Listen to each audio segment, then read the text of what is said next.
Hey guys, we're still with I'm still with PJ. Those two are dressed up, but yeah, it's it's that kind of day. I don't want to do anything. I don't feel like doing anything. Just zero energy out there. Naughty, naughty, Hoisho, naughty, naughty, naughty, naughty. It's like my phone is her phone now. I cannot really have it. If I have it, it's crying and stuff. Today is really sunny outside. Yesterday started like that too, but then it ended up in the afternoon with this huge storm. So what happened is we went with the babies out to play a little bit in the grass outside here, and then there is this little wagon, no barbecue, but like camping wagon. Ow! That was not nice to jump on my foot leg like that. So we made like a circle around the neighborhood. Ouchie! And and just about before we came home, there was this storm coming. I mean, you could see how the clouds were gathering, and they were so dark and so scary, and like you could tell that there is a big storm coming. I mean, it was like the clouds were crawling slowly towards us, towards where we are. Ouchie, ouchie, ouchie, Kalea. And then here's my little chill guy. Here's the jumper, and here's the chill guy. Anyway, so we managed to come home. I quickly gathered all the laundry from outside, which was already dry because it was really nice and hot. And then starts the storm, and I had to close all the, I had to protect my leg. I had to close all the windows everywhere so that there is no water coming in. And this little rascal, and I can see you. And so it was quite stormy actually, and I knew that my youngest would be home by 3:15 the latest, but so we just set up, like I set up the babies to watch TV and sat on the couch and started waiting for him to come home, but he didn't come home at 3:15. So it was like 3:30 almost, and I was like, well, he's not home yet. What's going on? I know there's a storm outside, so they might have kept the kids at school for safety. But if they do that, then they have to text or email the parents, right, to come get them. But since I'm not in the system, I don't have the mail that they send from schools to the parents. I'm not in that. I'm not registered in that. So I know my sister is, and where she is, and she gets those emails, and probably Google translates them.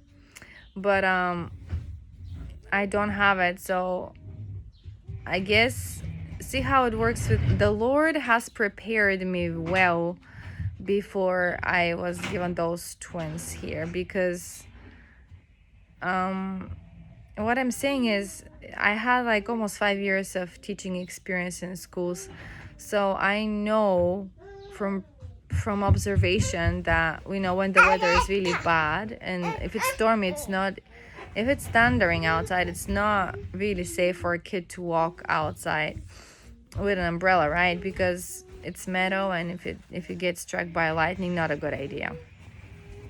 So the teachers don't want to take that risk, and they keep the kids safely in school. But you know what they do usually, they start emailing or calling the parents individually to come get their kids, and they just keep them there so they can do their homework safely in a building. Well, I didn't know any of that yesterday, what was going on. So every morning before everybody starts their day and they go to school, we have a prayer.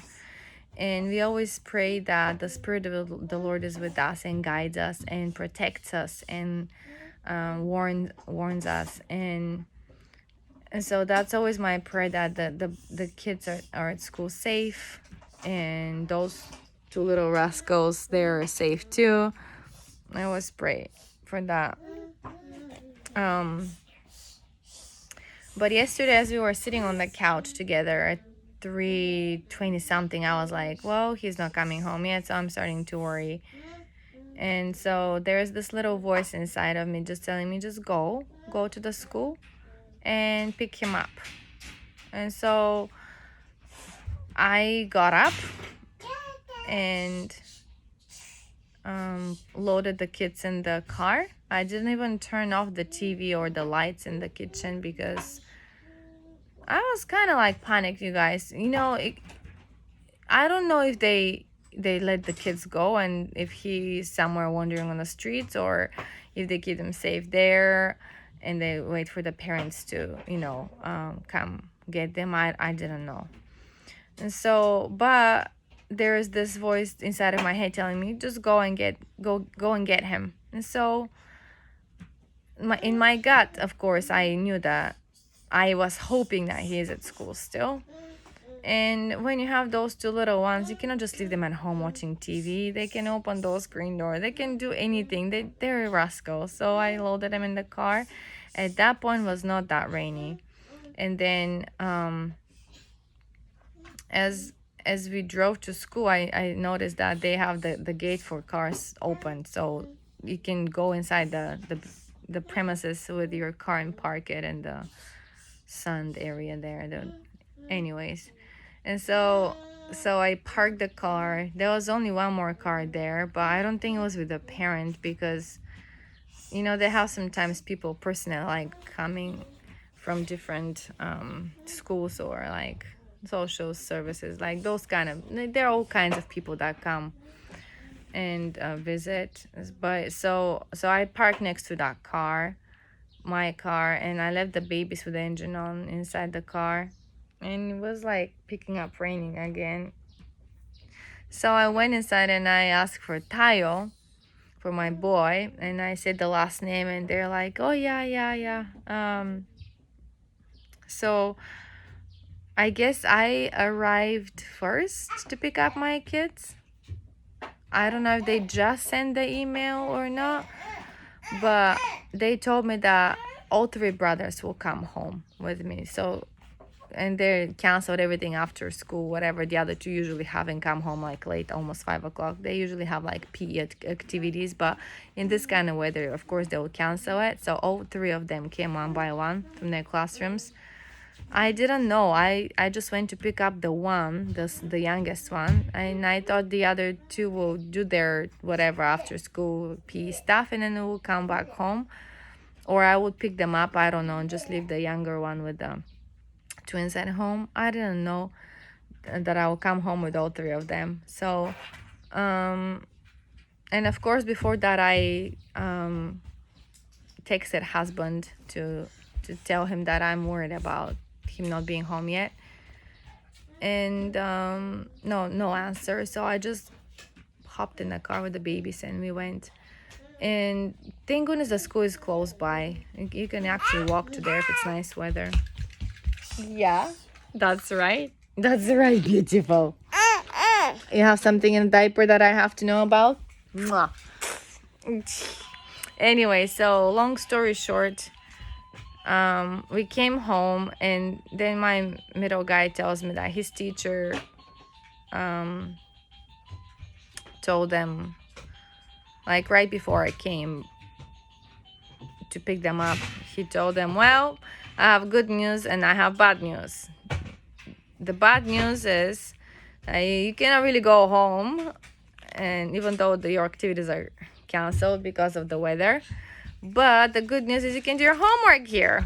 And so he was like laughing when he was telling me that. I was like, And so, of course, I just felt that prompting that I had inside of my head. But on the way back, when we left the school with the car, I saw the mom of my oldest best friend.